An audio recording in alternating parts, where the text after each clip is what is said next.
Hello everyone, welcome to Coder and Boots. So in this video, we are going to discuss about the topic passwordless SSH. Okay, that means passwordless SSH. So what is passwordless SSH? So an SSH connection without giving the password or entering the password. How is it possible? Let's understand. Okay, so the following are the topics that we are going to cover in this session. So one is what is SSH? We'll give an overview of, or we'll discuss about the high level understanding of what is this SSH. Then second thing, we will discuss about passwordless SSH, whether it is possible, how it works. Okay, so that is what we are going to cover. First, let's understand what is this SSH. So SSH stands for something called secure shell. Okay, so SSH is a secure shell protocol. Okay, it is basically used for setting up encrypted connections for the purpose is basically for remote logins and file transfers. So let's say if you have a remote server, and you wanted to do a remote connection to that server. So in case of Windows, what we do, we use remote desktop connectivity, right? So this SSH is not just for Linux, it is possible in Windows as well. But in case of Windows, we generally prefer what? We prefer remote desktop, that is basically the GUI based remote connections. So in case of Linux, so people generally use the command line or the terminal. Okay, so for us to remotely get the access to the terminal, one of the best way is through SSH connection. So where we can connect to the remote server using an SSH client, so that we can type our commands and the commands get executed in the server. Okay, so there are popular SSH clients like Putty, FileZilla, right, WinSCP. There are so many SSH clients. Okay, so in case of Putty, it is basically for remote command execution, or we will get the terminal or the shell remotely. And in case of WinSCP, FileZilla, everything, it is mostly used for transferring files. Okay, so and as the name says, secure shell, right? So it's basically secure protocol. So that means, I mean, it is the data exchange that is happening internally in this SSH or through this SSH, it is secured. That means it is encrypted, right? So a man in the middle cannot decrypt that. Okay, so this is the best way for establishing the connection through an unsecured network. Unsecured network means, for example, internet. So let's say we have a server on AWS or Azure, and you wanted to access the server remotely from your home or from somewhere else. So you can use SSH. Okay, so and internally SSH uses cryptography for authenticating and encrypting, connecting the connections between the server and the client. Okay, it internally uses encryption algorithm and hashing algorithms for securing the communication. So let's understand how it works. So let's say you have a remote server, okay, and you have a client. Okay, so in case of in case of, like, I mean, the connection, so what we do is, so I'm talking about a key based. So in case of SSH, one of the stages is basically authentication. Okay, in case of an SSH connection, so one of the I'm not going to discuss about an SSH connection, the various stages inside an SSH connection. I'm talking about the authentication stage inside an SSH connection. So authentication is basically the mechanism to authenticate or prove the authenticity of the client that is connecting to the server. Okay, so there are different types of authentication available. So one is with password authentication, right? Second is, like, I mean, the key based authentication. So then there can be a combination of password plus MFA. So there are different ways of doing authentication in case of in SSH. So I'm talking about the key based authentication. So in case of key based authentication, what we do is we have something called a public and private key. So that's an asymmetric encryption technique. So what is this public and private key pair, or we usually call it as key pairs? So that means there will be a key and a pair. It's similar to a lock and a key. So key pair means there will be a private key and there will be a public key. So we can encrypt the messages using private key and decrypt it using public key. The same thing can be happen in the reverse way as well. We can encrypt using public key, decrypt it using the private key. Okay, so that means private key to public, public to private. But the thing is, these two keys are different. That's why we call it as asymmetric. Okay, In case of symmetric encryption, what happens? So the keys are the same. That means the key that you use to encrypt is same as the key that you use to decrypt the message. So this is like, I mean, in this case, the keys are the same, or shared secret encryption. The symmetric encryption is also known as shared secret encryption, because the secret that is used for encrypting and decrypting is the same. The problem with shared secret encryption is like, I mean, you will share the secure information everywhere, right? That means, I mean, whatever you are trying to do or use it for encryption, that you are sharing it with others. Okay, that is less secure. It's not like, I mean, less secure, but in most of, like, I mean, it depends on the type of application that you use.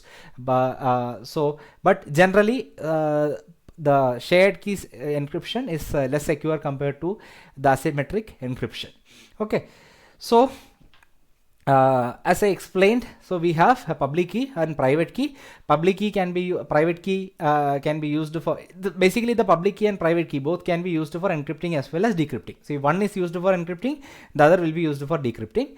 The same way happens in the reverse way as well, right? Then we use, like, I mean, RSA encryption mechanism in our case. So there are various encryption algorithms. Okay, so when we talk about public private key, there are various encryption algorithms. So in this example, we are going to use RSA. Okay, RSA is a very popular encryption mechanism, and as I explained, so sender will be sending something and it will be encrypted, right?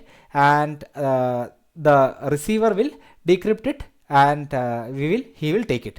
So sender will be using public key and receiver will be using private key. It can happen in the reverse way as well. In our case, it is going to be the reverse. The client will have the private key and the server will have the public key. So my goal is to establish a connectivity or an SSH connectivity between two systems. Okay, so system 1, system 2, and I wanted to log in without password. Okay, so that's my goal. So in my case, the client will be using the private key and the server will be, the remote server will be using the public key. And in my case, the client is also a machine. Okay, so client is also going to be a machine and server is also going to be another machine. So that means we have two machines. If you see, this is first machine CIB at Coder Ubuntu, and this is the second machine. Okay, so this is the second machine, Kali at Kali. So this is a Kali Linux and this is an Ubuntu machine. Okay, so let's see the different IP address of both those machines. So if you see, this machine has 192.168.5.137. that's the IP of the second machine, so where I want to log in without password. And the first machine is ifconfig. It is having an IP 192.168.1.12.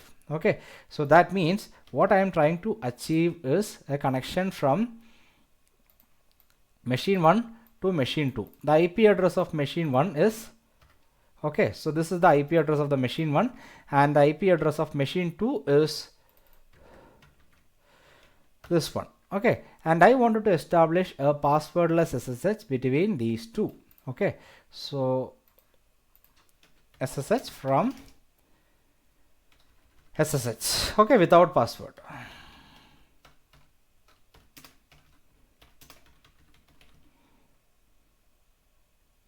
Without password. Okay, and so why we need passwordless SSH? For example, in case of some automation scripts, let's say you wanted to control or perform some activity from one machine to maybe 20 or 30 machines, okay, using a script or something. So every time, instead of using password, if you establish this connectivity, what will happen? You can simply just do SSH, the other IP, the IP of the target machine, you will enter into the machine, right? So it's useful for like automation scripts and several other use cases, or as an admin. Okay, so you usually log into or you will have to log into maybe 30 or 40 servers. So instead of typing the password every time, what you can do, you can use and the only thing is, I mean, in case of passwordless SSH, your the client or the source need to be in a secure place. The reason is you will be keeping the private key over here. So you will be keeping the private key over here and public key over here. Okay, so the private key need to be secured. Okay, so if you share it with somebody else, they will be able to use it. That's the problem. Okay, so if it is a trusted place, we will establish this connectivity. Once this is established, then you don't really need the password or key. So you can simply log in. That's the goal. So what we will do is, so this doesn't need any root privilege or anything. So a non-root user also can do all this activity. So we need OpenSSH to be installed, SSH to be installed in this machine. Once you have SSH, we will have SSH keygen. There is a command called ssh-keygen. Okay, ssh-keygen and -t. -t is basically for the type of encryption. I use RSA, ssh-keygen, then -t RSA. Once I click on enter, what will happen? It will say generating public private key, private RSA key pair. It's generating the key pair that we discussed. Okay, and enter the file which to save the key. So this is the place where the key, the private key and the public key are going to get saved. Okay, so this id_rsa is the private key. There will be another file which is id_rsa.pub. That's the public key. Okay, RSA came because we have used RSA encryption. Okay, if it is something else, there are different other possible encryption algorithms. So if you are using a different algorithm, then the key will be in a slightly different name. So I am going to go with the default name. Okay, default location. The default location will be the user's home directory, and there will be a .ssh folder, and inside the .ssh folder the file will get created. Now let's enter. So the next option is enter the passphrase. So on top of this SSH key, we can secure it further using a passphrase. Passphrase is basically a just like your password, right? On top of the key, if you want to secure, let's say this is recommended. The reason is, let's say if you lose your key, okay, so what will happen? Somebody else can use it, right? But if you encrypt it with a passphrase, if you put a passphrase on top of it, what will happen? Even if somebody gets it, it still has one more level of security. That means even if somebody gets the key, they will not be able to use it if they don't know the passphrase for it. Okay, but we'll have to use empty passphrase in several scenarios. For example, in case of a program, if the program wants to get into something else, right? In that scenario, again, passphrase will ask for a prompt while doing the login. That will be a problem. So for that scenarios, we will use empty passphrase. So in this scenario, what I am going to do is I am going to keep empty passphrase. I am going to keep it empty. Enter. It will tell us to again enter the passphrase. It is like password verification, right? Enter password again, verify password or re-enter password, right? It's asking the same thing. So I am going to keep empty over there as well.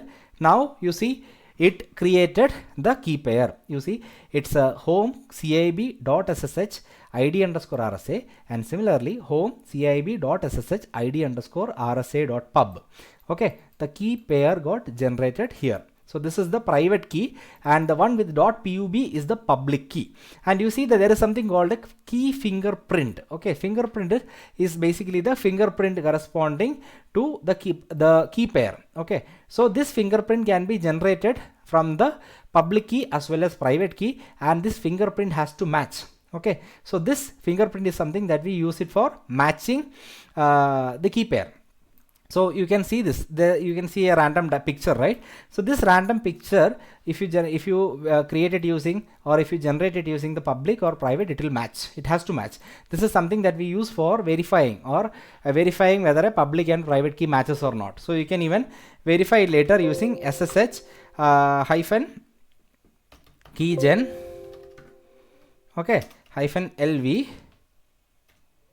Okay, so which file I am just I'll have to put, the command is ssh-keygen -lv, and then we have to put the key, public key or private key. So I am just putting the private key right now. You see the fingerprint again came. All right, same thing. To verify this. Okay, you can see a SHA, the SHA is like the hash also, the key hash also you can see over here. So it starts with TP6 and then it ends with UU0, right? So let's generate the fingerprint again with the public key. Okay, public key is the id_rsa.pub.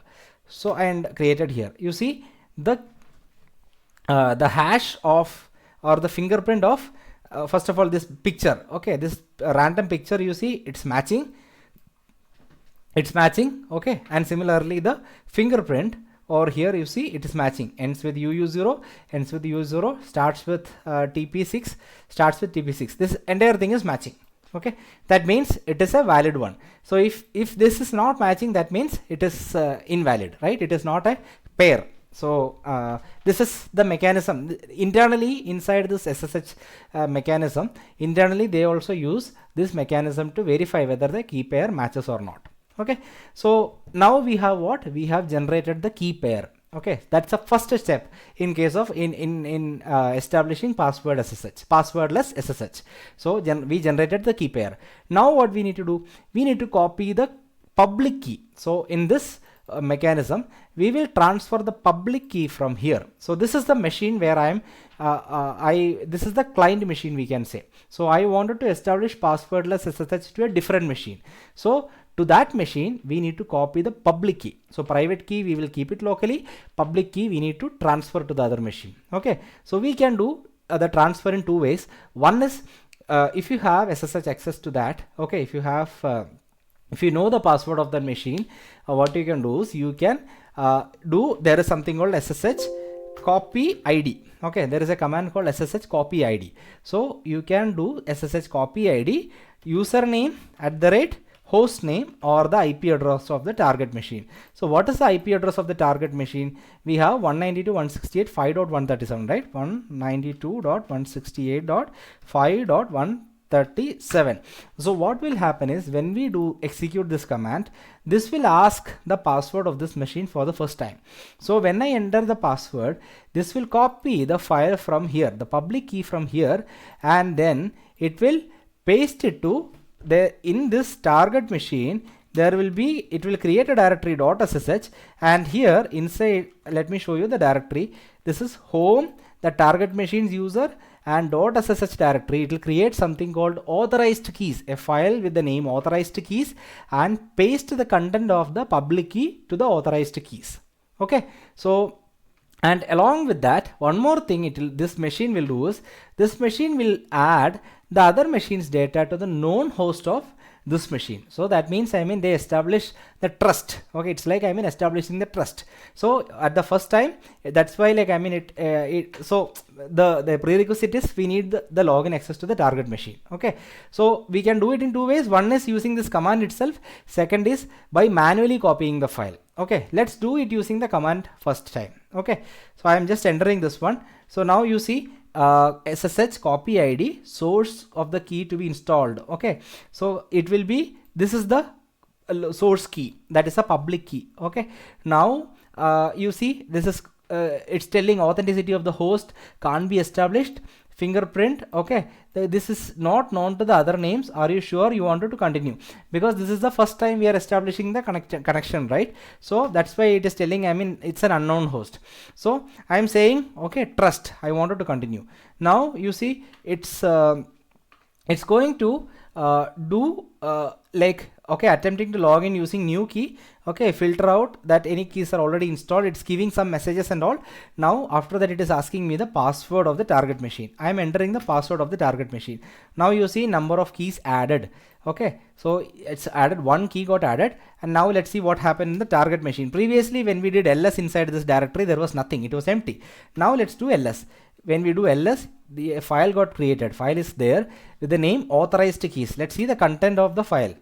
Okay, the content of the file is ssh rsa.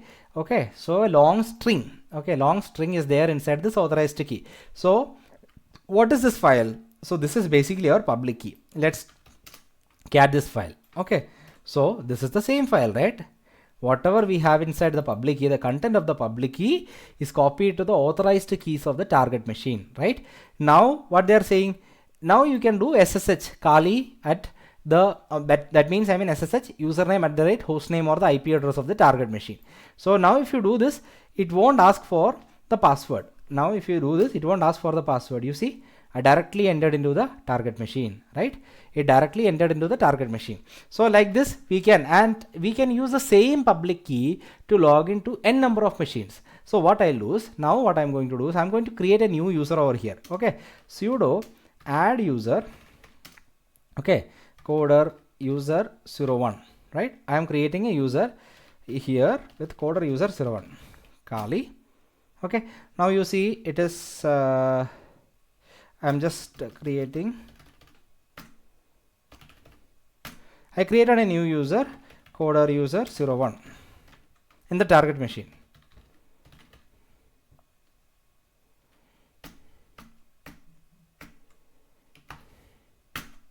Okay, now I created a new user, coder user 01. So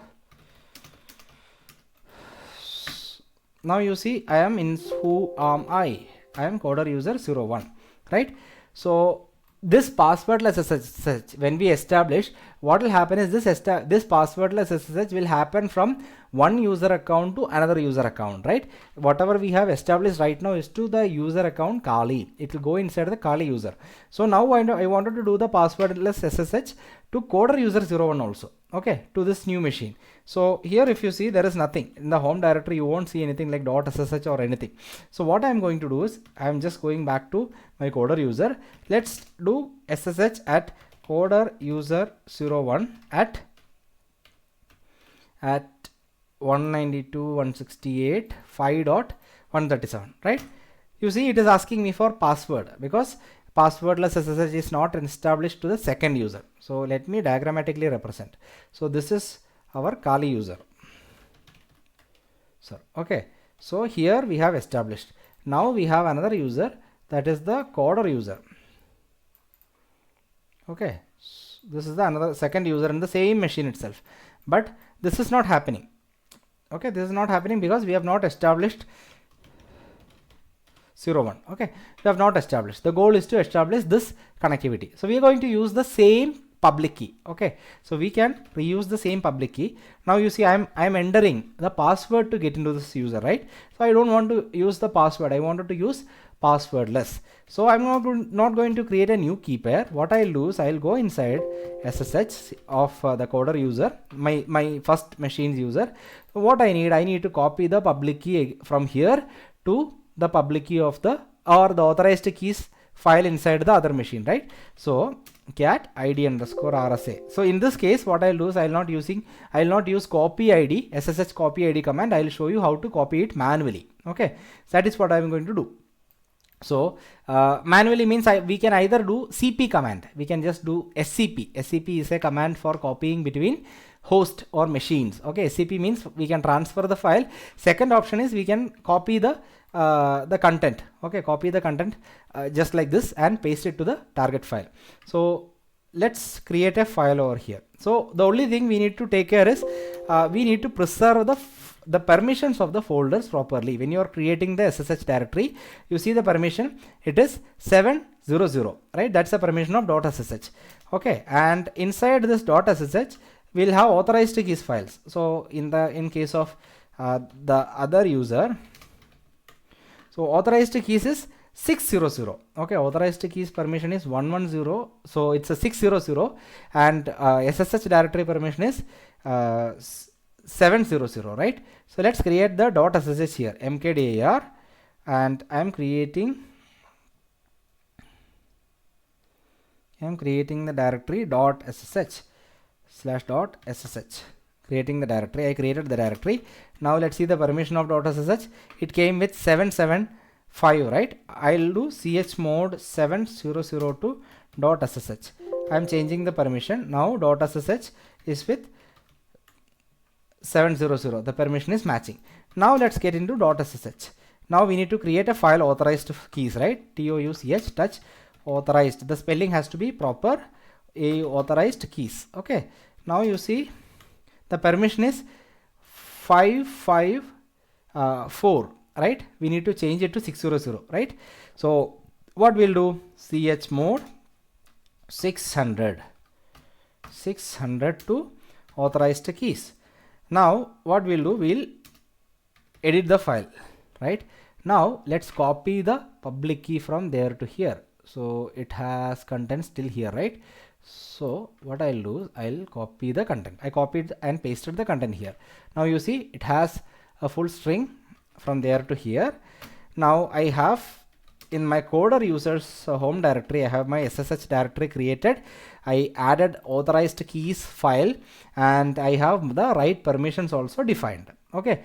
Now let's see what happens if I do SSH from here to means the first machine to the second machine.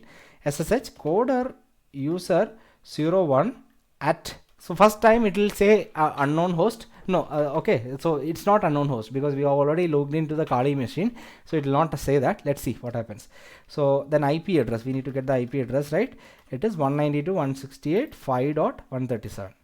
so coder user 01 at this host, you see. Now we got into coder user Kali, right? So from here to here. So in this way we have established the passwordless SSH. So we discussed about establishing passwordless SSH in two ways. One is creating the key pair, then copying it using ssh-copy-id command. Second, creating the key pair and then transferring the public key manually. And I'll show you another way. So this key pair can be created using ssh-keygen. There is some utility called ssh-keygen. Okay, so you don't really need ssh-keygen for generating the key pair. You can even generate it outside. So ssh-keygen, once you open ssh-keygen, whatever you're seeing on the screen is ssh-keygen. Here there is something called generate. Okay, you just move the mouse. Okay, so just randomly move the mouse here and there. What will happen is once you move over a period of time, so it takes a minute. So just move and then it is for creating randomness. Okay, so then it will generate a key pair. Okay, so now if you see, there is an option save public key, save private key. So if I save public key, I'm creating it here. Okay, keys, I'm saving it like this is public key, right? Key pair.pub. Okay, and save private key. So it will ask again, similar to what we have seen over there. It will ask whether to save it with a passphrase or without passphrase. You see here, key passphrase. So I kept it empty. That's why it is asking whether you wanted to save it without passphrase. So this is key pair. Okay, this is the private key. Okay, so this is the private key and this is the public key. We created the key pair and saved it locally. Now what you can do is the same. So you can copy these keys to the machine, the user accounts, and create the login. This one, the private key, you can copy it to the user's SSH directory. Okay, the private key you can copy to, you can manually create the SSH directory, ensure the permissions are all proper, and create a file id_rsa, copy the contents of private key to id_rsa, and on the target host you create the file authorized keys, copy the content of the public key to the authorized keys. Let's say if you want to log in, to the machine using putty or something, using the key. So what we need is, we need to take this key out and then we can directly use putty to log in to the machine. Okay, putty or any SSH client. So that also I'll show you. So maybe I'll log into this machine with using WinSCP. So because I need to take this key out, that's the reason. Otherwise I can just copy the content also, id_rsa. What I can do is I can copy the content like this. Then let me open a notepad. Okay, new file, don't save. Yeah, so I pasted the content, save as, and then in downloads I'm going to save it in the key itself, cib. Okay, no, this is for Kali, right? Kali.pem. okay, so this is the key and then I'm saving. Okay, so this is the private key, open SSH private key. Okay, now the thing is, if you want to use it with putty or WinSCP or anything, so you need to convert that key. Okay, the PEM file, you need to convert it into putty private key. Okay, so that is possible using ssh-keygen. So you can use ssh-keygen for converting that key. So whatever key we have created, right, you can convert it using ssh-keygen. So let's open ssh-keygen. So ssh-keygen is available in the putty installation itself. So if you go to the putty website, you can see a utility called ssh-keygen. So here there is an option like load private key, right? So load private key. So you just browse through and get the private key. So what we have here is the kali.pem, right? So I am loading the private key. Now you see imported OpenSSH SSH2 private key. Okay, so this I imported. Now I wanted to save it. Okay, so save this to putty key. So if I click on just save, what will happen is it will save it into a format Kali putty dot ppk. You see the extension is ppk, putty private key. Okay, so we are saving it as ppk. Now you see in the location we have something called kali dot putty and the extension is putty private key, ppk.